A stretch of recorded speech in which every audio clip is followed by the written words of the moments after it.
Құрметті қаруластар және әріптестер, Сарыөзек гарнизонының 2908 әскери бөлімінің жеке құраматынан және сержанттар құраматынан сіздерді 25 қазан республика күнімен шын жүректен құттықтаймыз.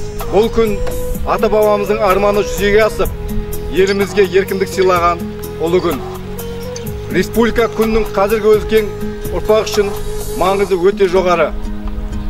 Әрбір азамат үшін отанын сүю, оны қорғау басты міндет болып табылады. Республика күні халқымыздың рухын көтеріп, елдігімізді нығайтатын, бірлігімізді бекемдеп, ынтымағымызды арттыратын айрықша мереке.